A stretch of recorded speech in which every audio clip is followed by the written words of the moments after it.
Electric resonance. When a system is driven by an energy source whose frequency is equal to natural frequency of the system, the amplitude of oscillations becomes large and resonance is said to occur. ज्यावेळी आपण external driven frequency त्या सिस्टीमच्या natural frequency इतके होते त्यावेळी त्या सिस्टीममध्ये maximum ॲम्प्लिट्यूडनं oscillations होतात, त्यालाच रेझोनन्स ऑकर झाला असे म्हणतात, रेझोनन्स झाला असे म्हणतात. Series resonance circuit. There are two types of resonance. First one is series resonance circuit. Now consider this diagram, and here a circuit in which inductance L, capacitance C and resistance capital R are connected in series, and the circuit admits maximum current corresponding to a given frequency of AC is called series resonance circuit.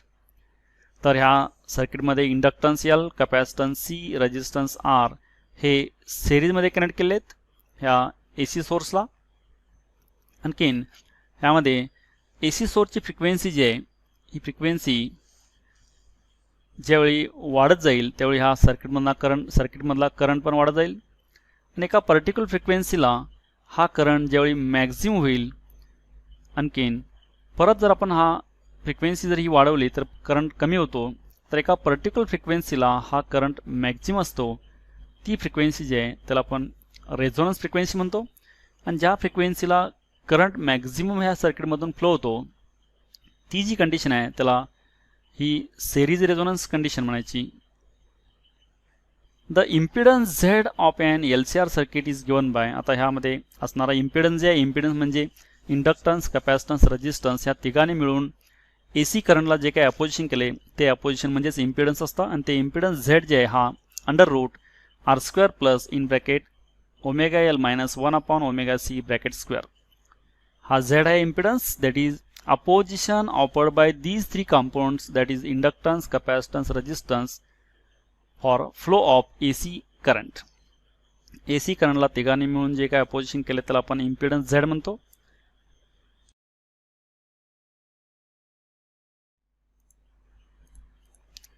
Now here consider this graph of this frequency against current. Frequency taken along x-axis and current along y-axis. Now here initially as frequency increases, current increases up to particular value. Beyond that value again if frequency increases, current decreases like this. At this particular frequency current is maximum. This frequency is known as resonance frequency. For this resonance frequency current is maximum. At some angular frequency that is omega R XL equal to XC. ज्यावेळी XL equal to XC असतं त्यावेळी Z minimum असतो, impedance minimum असतो. Impedance म्हणजे opposition जे आहे inductance, capacitance, रेजिस्टन्सचं हे अपोजिशन मिनिमम असतं. अपोजिशन मिनिमम म्हणजेच करंट मॅक्झिमम असतो. म्हणून कंडिशन जे आहे XL इक्वल टू XC त्यावेळी करंट मॅक्झिमम असतो. दिस रेझोनन्स कंडिशन आहे. आपण XL आणि XCच्या व्हॅल्यू इक्वेट करू. आपण XL आहे ओमेगा L, XC आहे 1/ओमेगा C. आपण ही रेझोनन्स फ्रिक्वेन्सीसाठी घेतल्यानंतर अँग्युलर फ्रिक्वेन्सीसाठी तर omega R L equal to 1/omega R C. Take omega R this side, omega R square, and this is LC 1/LC. Putting value of omega R is 2 pi f whole square 1/LC. Then taking square root on both sides, 2 pi f R equal to 1/under root LC. Then for f R equal to 1/2 pi root LC. This is the resonance frequency. When the impedance of on LCR circuit is minimum, circuit is said to be purely resistive. Current and voltage are in phase and hence the current is maximum. ज्यावेळी ह्या resonance कंडिशनसाठी impedance circuit जे आहे LCR ह्यामध्ये impedance ज्यावेळी कमीत कमी असतो त्यावेळी सर्किट हे प्युअरली रेजिस्टिव्ह असतं. त्यावेळी करंट आणि व्होल्टेज इन फेज असतात म्हणून करंट हा मॅक्झिमम असतो. याच्यामध्ये इथं दाखवले हे मॅक्झिमम करंट कंडिशन आहे. This condition of the LCR circuit is called resonance condition and the frequency is called series resonance frequency. ही जी कंडिशन आहे ज्या कंडिशनला करंट मॅक्झिमम असतो ज्या पर्टिक्युलर फ्रिक्वेन्सीला, this condition is known as resonance frequency. याला रेझोनन्स कंडिशन म्हणतात. आणि जी फ्रिक्वेन्सी करस्पॉन्डिंग फ्रिक्वेन्सी जी आहे याला रेझोनन्स फ्रिक्वेन्सी FR असे म्हणतात. The variation of RMS current with frequency of AC is as shown in figure. आता RMS करंट जे हा करंट आणखीन फ्रिक्वेन्सी याचा फ्रिक्वेन्सी रिस्पॉन्स कर्व जे हा ग्राफ मध्ये दाखवलेला आहे.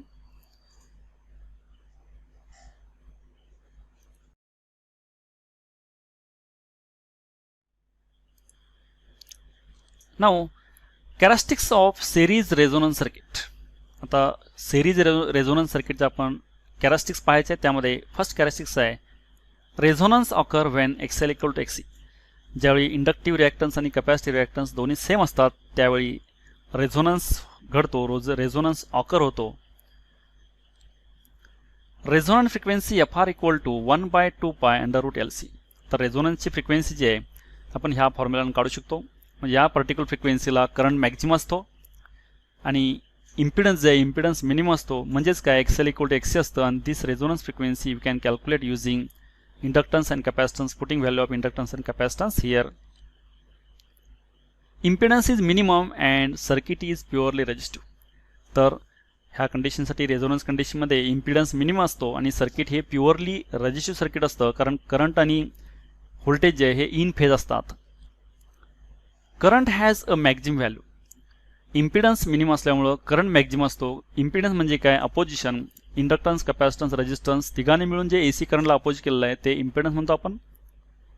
तो इम्पिडन्स जर कमी असेल तर ऑटोमॅटिकली करंट इन्क्रीज असतो, करंट मॅक्झिमम होतो कारण विरोध कमी झाल्यामुळं करंट जास्त फ्लो होतो. आणि हे एक्सेप्टर सर्किट आहे.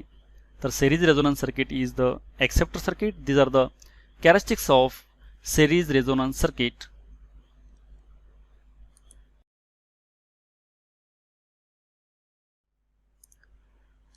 Now next one is parallel resonance circuit. आता आपण parallel resonance circuit पाहायचं आहे. Now consider this diagram. These two components are connected in parallel, that is inductance and capacitors. These two components are connected in parallel and this parallel combination is connected across this AC source.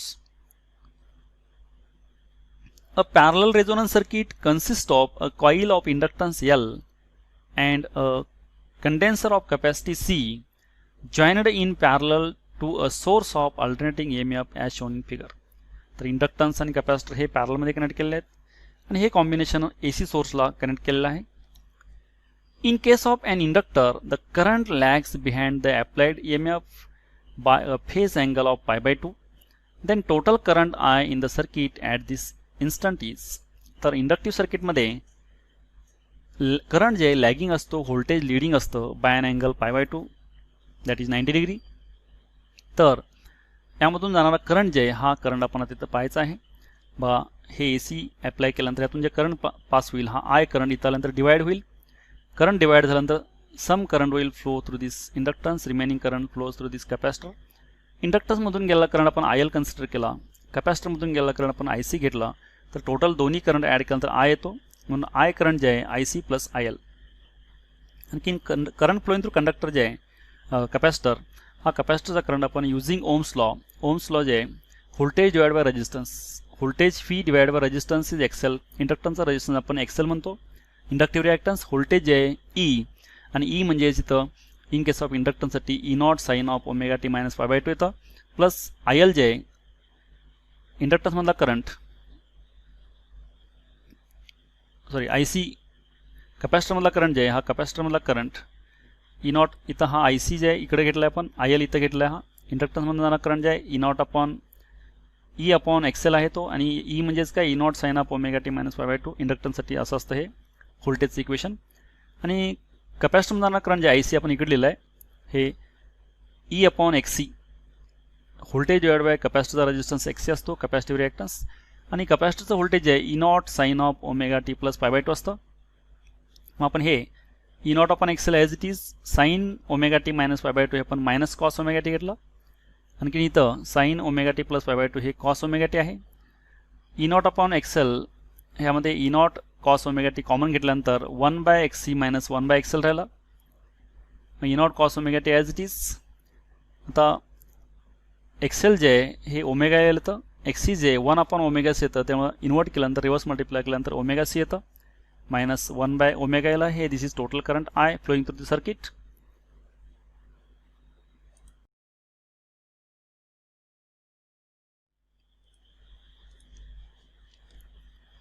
Now here in case of parallel resonance circuit, this is the frequency response curve, and frequency is taken along x-axis, current is taken along y-axis.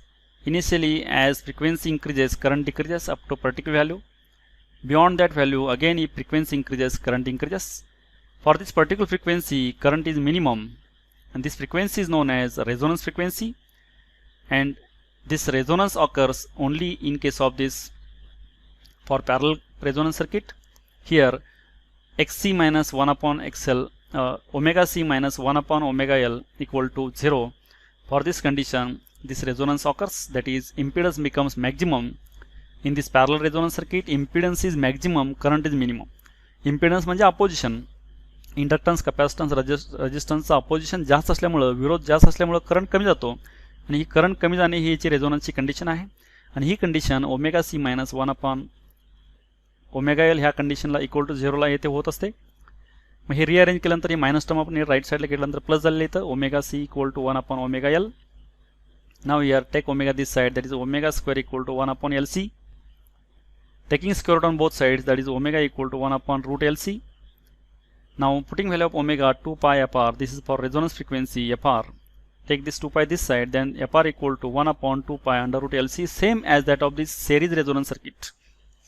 Resonance frequency जे हे आपण series मध्ये आणि parallel मध्ये same formula आलेला आहे, 1/2 pi under root LC.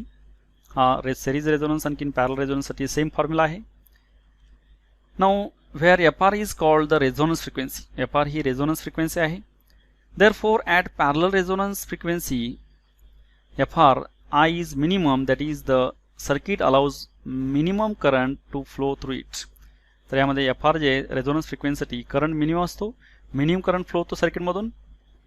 आता याच्या आपण characteristics of parallel resonance circuit, ज्या काही कॅरेक्टरिस्टिक्स आहे त्यामध्ये पहिली कॅरेक्टरिस्टिक्स आहे resonance occur when XL equal to एक्सी.